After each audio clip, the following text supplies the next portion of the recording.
बुलड़ी शाह करीम में सारिन जे अघ मुक़रर न थियण ख़िलाफ़ शटरबंद हड़ताल मुज़ाहिरो। बुलड़ी शाह करीम में सारिन जे अघ मुक़रर न थियण ख़िलाफ़ समाजी अॻवान ज़ाहिद ख़ान रिंद जे सदद ते शटरबंद हड़ताल आबादकारनि जे हक़नि लाइ वापारियुनि पारां मुकमल शटरबंद हड़ताल कई। अॻवान जो चवणु हो त एक्सपोर्ट ऐं राइस मिल मालिकान सारिन जा अघ घटाए छॾिया आहिनि। इंतज़ामिया जे मथे तां जूं बि नथी सरे। सारिन जो अघु वधी न सघियो। आबादकारनि सरापा एहतिजाज बणियल आहिनि। आबादकारनि अॻवान ज़ाहिद ख़ान रिंद, इमाम जिन्नो रिंद, अली बख्श रिंद, अली रज़ा रिंद, इख़लाक़ रिंद, जानी मबर अशरफ जतोई, ज़फ़र जट ऐं ॿियनि जो चवणु हो त सारिन जो रेट न वधाए आबादकारनि ऐं हारियुनि जो माशी क़त्लेआम कयो पियो वञे। सारिन जो अघु वधाए असांजी परेशानी ख़त्म कई वञे। सिंध हुकूमत फौरी नोटिस वठी, जी न त एहतिजाजी तहरीक जारी रहंदी।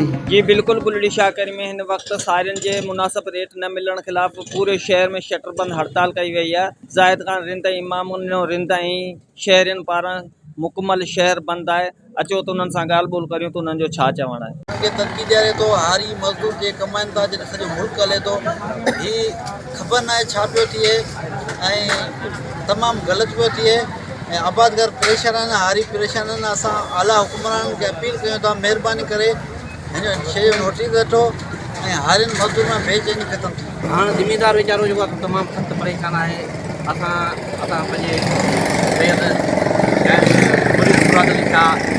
आपके अपील था करूँ तो मेहरबानी करे कोर्टर सां ॻाल्हायो वञे ऐं हारियुनि वारे रेट जो मसलो हल करायो वञे। हारियूं तमामु घटि रेट आहिनि, घटि में घटि 3000 रुपया रेट कयो वञे, जीअं त ज़िमीदार जेके लेके करे सघनि ऐं पंहिंजो न त तमामु ॻाल्हाए तमामु सख़्तु नुक़सानु थींदो ऐं अॻिते माण्हू चेक पकड़ जहिड़ी पोजीशन में कोन रहंदा। महिरबानी वधीक असां कुर्बान थी सघूं था, असां फांसी घाट ते चढ़ी सघूं था, पर पंहिंजे नस्लनि जो क़त्ल नथा ॾिसी सघूं। असां सिंध धरती जी ख़ूबसूरती ख़तमु थींदे नथा ॾिसी सघूं। इन जे करे तो तूं ताक़तवर आहीं, तूं स्टैंड वठि, नोटिस वठि।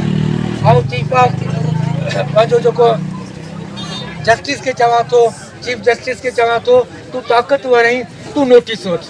हीअ असां सां ज़ुल्म छो पियो थिए।